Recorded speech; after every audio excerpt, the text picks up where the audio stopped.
Fala, meus amigos e minhas amigas. Antes de você ver esse corte do Bopismo, que tá muito legal, eu peço pra você se inscrever no canal e deixar o like no vídeo. Isso ajuda muito, tá bom? Valeu!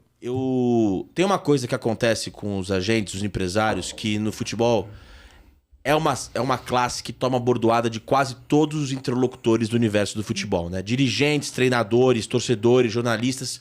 Muita gente bate nos empresários. Ah, isso é a pior coisa do futebol, o câncer do futebol, etc e tal. E eu acho muito fácil bater e não dar a chance de réplica, de explicar. E como você está fazendo um curso que quer capacitar, qualificar, melhorar essa classe, e você é um cara que, pelo depoimento unânime, é um cara que preza pela ética, pela lealdade, eu queria te dar um espaço para você destacar um lado dos agentes que muita gente não conhece, da importância desses profissionais, e falar quais características todo agente tem que ter. Inegociavelmente, todo agente tem que ter. E um espaço para você defender essas críticas que vêm de todos os lugares do futebol.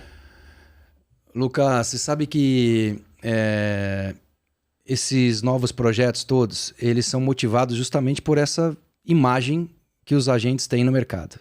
Que ela não combina comigo e com diversos outros agentes que eu conheço.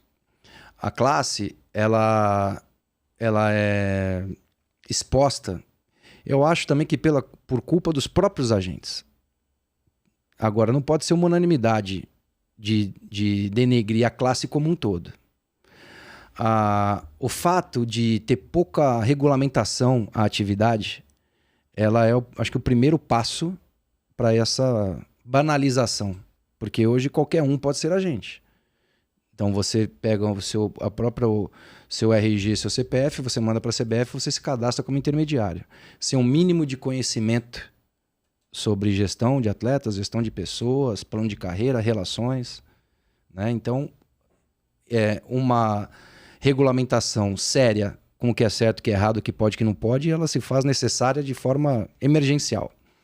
A FIFA está tentando trazer para ela o controle dos agentes FIFA novamente. Até foi feito de novo as provas para serem agente FIFA, o que diminuiu, e de uma forma seletiva agora poucos são agentes FIFA. Mas existe uma briga entre CBF, entre FIFA, entre agentes, que a gente não sabe ainda como isso vai acabar.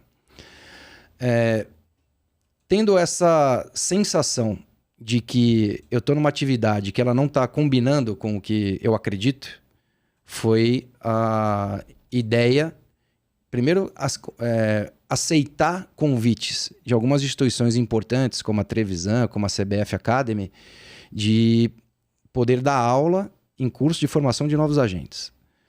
Depois de 2, 3 turmas desses cursos, eu percebi que os alunos estavam gostando de ouvir o que eu estava falando. E no privado, ou os próprios cursos começaram a me dar outras disciplinas, começaram a me dar um pouco mais de horário, um pouco mais de tempo, de hora-aula e tal. E o feedback foi aumentando. Eu chamei a minha equipe, contratei a Ana, Ana Teresa Ratti, uma consultora Gênia. Importante, e criamos um curso próprio, que era para ser colocado numa plataforma própria e fazer o negócio girar. O curso ganhou uma proporção e o conteúdo está tão rico que a SPM, que é um curso, que é uma instituição, para mim, extremamente bem posicionada, com uma reputação incrível, sonho de qualquer aluno fazer SPM, leva o curso para a grade dela.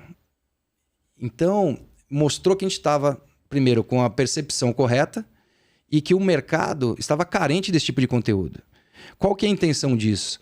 Fazer com que, primeiro, dar acesso às pessoas entenderem. E aí o jornalista pode vir fazer o curso, para entender o que é um processo, o que é uma atividade de agente, como é que é uma equipe, como é que é um plano de carreira, como é que são as tomadas de decisões.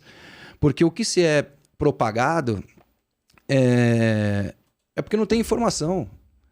Tem um caso importante que foi a saída do Wagner Mancini em comissão técnica, lá brigando por Libertadores na América Mineiro, que aí a gente sai para ir pro Grêmio, que estava lutando contra o rebaixamento, que depois a gente volta para o próprio América Mineiro. Que essa leitura ela foi feita antes de tomar a decisão de saída. Então, se a gente tivesse a oportunidade e o espaço de explicar como é que são os processos, como é que são as tomadas de decisões, muitas respostas viriam. Uhum. Agora, as pessoas só acham que os agentes são movidos por comissões. Por dinheiro. Pô, não faz sentido. Se alguns são, é o método deles. Não generalize isso para a atividade. Aqui a gente tem processo, a gente tem tomada de decisão e quem escolhe é o atleta.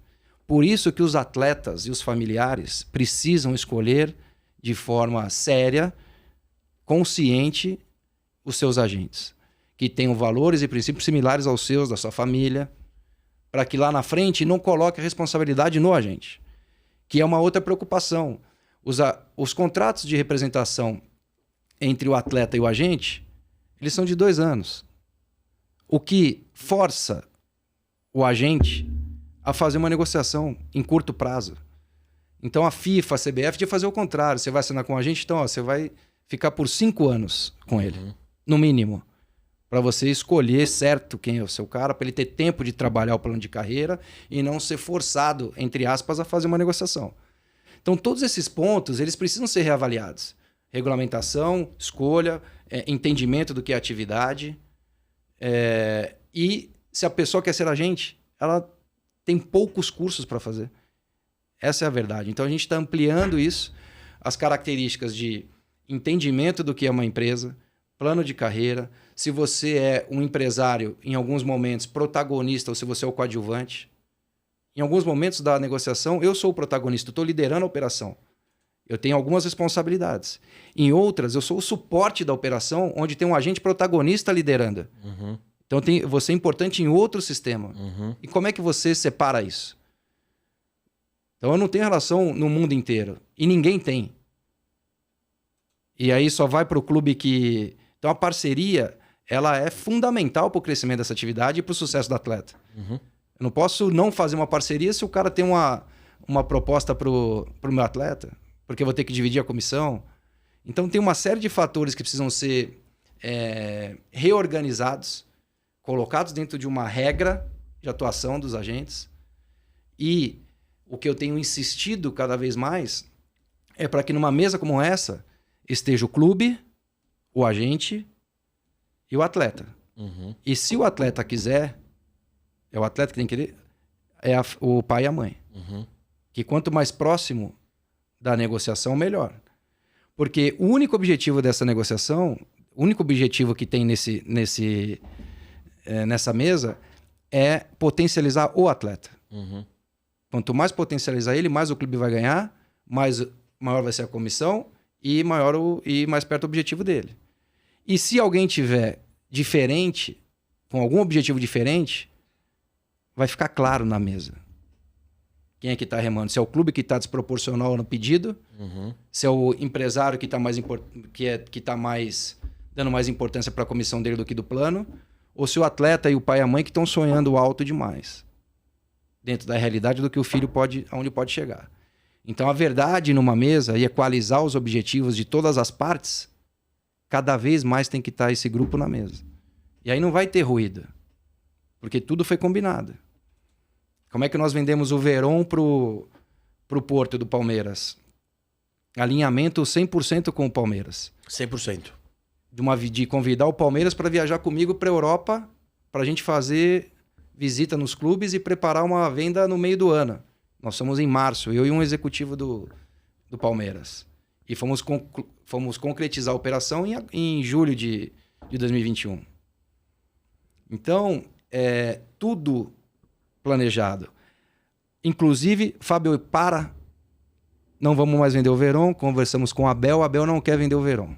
Vamos fazer a venda no final do ano, tá bom? Tá bom, vou chamar o Verón, fica até o final do ano? Fica até o final do ano. Só que aí ele tem um episódio de indisciplina, muda o plano na hora. A presidente me liga e fala, agora podemos vender o Verón. Por causa do ato de disciplina. Por causa do ato de disciplina. E o Verón, eu não tô aqui para expor ele não. Para mim o Verón ele é um herói. Eu quero que você conte a história dele também. O Verón, ele é um herói com todas as capas possíveis para mim.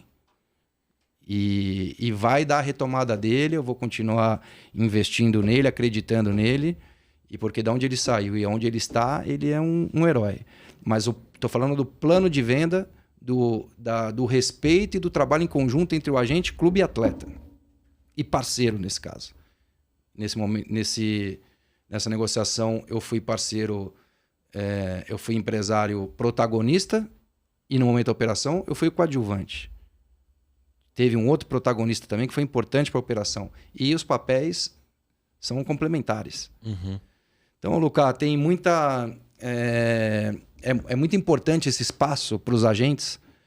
E eu gostaria que o entendimento da atividade fosse maior. Porque a responsabilidade que dão aos agentes nos insucessos... Uhum. Ela tá muito fácil. E é cruel, né? De uma maneira é cruel, né? Então, o próprio lá, o assunto do Caio Paulista, sai do Palmeiras e sai de São Paulo, vai pro Palmeiras. O Edu Uran ficou exposto, colocaram na conta do Edu. Pô, mas e depois ele teve que dar a versão dele. Ao certo eu não sei, mas com certeza ele teve a conversa com o Rui Costa. Com certeza ele teve a abordagem do Palmeiras. E tá tudo bem, e faz parte. Tinha um contrato que tinha brecha e foi o direito de escolha. Não tem certo ou errado, tem um direito de escolha. Então, o entendimento do todo, ele é fundamental para você depois propagar a informação. Porque tem uma coisa comum que dizem assim, o empresário tirou tal jogador, esse caso especificamente. O Eduardo Uran ficou fazendo a cabeça do Caio para ir pro Palmeiras. Eu lembro quando o Benito jogava no São Paulo e o Crespo ainda era o treinador, o empresário dele veio a público, falou lá atrás. Tem muita gente que fala assim, o empresário tá cavando uma transferência, o empresário tá cavando um lugar no time para criar uma instabilidade. E é curioso, eu nunca... Isso sem apontar o dedo pra nenhum outro profissional, mas eu nunca vi você fazer isso.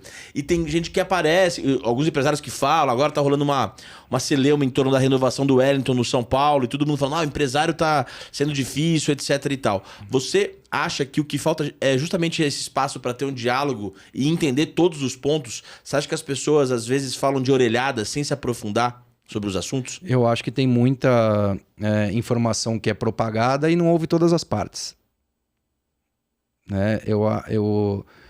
E é difícil o empresário ter o espaço que os clubes têm para você contar a sua verdadeira história. É só no limite da repercussão que as pessoas veem no empresário. Porque a maioria dos jornalistas, eles procuram o empresário para saber da informação. Uhum. Não para checar depois, né? Depois que acontece, é a versão do clube que prevalece. Então, eu não lembro dessa história do Benítez, mas uma coisa que eu carrego é o empresário, ele não é o protagonista dessa história, meu. O protagonista dessa história é o jogador. Empresário, agente, celebridade, ele não é o papel, na minha visão, no meu modo de enxergar. Não sei se é porque eu estive lá dentro de campo, que esse é um ativo que eu vou carregar pro resto da minha vida, porque as emoções de perder um pênalti, ou ser aplaudido, ou de perder uma final, ou de ser campeão, isso tá aqui dentro ainda. E então, a hora que eu tô numa negociação, eu sou coadjuvante ao sucesso e à vida daquele atleta lá. Isso tem que ser colocado em jogo. Isso é a primeira... Eu não vou ser mais importante que ele, eu vou ser importante demais dentro de um processo de construção da carreira dele, ou de uma tomada de decisão, vou dar minha opinião pro clube, vou defender todos os interesses dele alinhado com o que ele quer. Mas o protagonista é ele, meu. A hora que tira o mérito do jogador e joga pro empresário, é desleal isso aí. O atleta ele fica em segundo plano, fala que o empresário que é o fera da história. Isso é ruim pro jogador. Eu não quero esse título de empresário fera, meu. Eu quero que o meu jogador seja o melhor. Já fiz negociações onde o jogador não performou dentro de um grande clube, talvez, ou de um clube com maior expressão. Não gosto do termo grande clube ou clube pequeno, né? A hora que você veste uma camisa ali, tem sempre alguém que ama aquele clube e nós não temos o direito de falar que aquele é um clube pequeno ou clube grande. E a hora que você representa esse jogador, é a vida dele que está em jogo, não é só a carreira, Luca. O empresário coadjuvante é o sucesso dele sempre. Sempre. O empresário protagonista ele, para mim, não funciona. Essa é a minha visão, com todo o cuidado e respeito aos empresários, mas essa é a minha visão e modelo que deve ser. O empresário ele tem que estar preparado para transformar a vida do atleta. E não o empresário encontrar uma joia para transformar a vida dele. É o contrário, meu. Você que tem que transformar. Vai se qualificar, vai estudar, vai ter suas relações, captar o atleta e transformar a vida dele e ajudar a transformar, né? E não ele fazer gol demais e deixar você bem posicionado. É uma troca, no mínimo proporcional.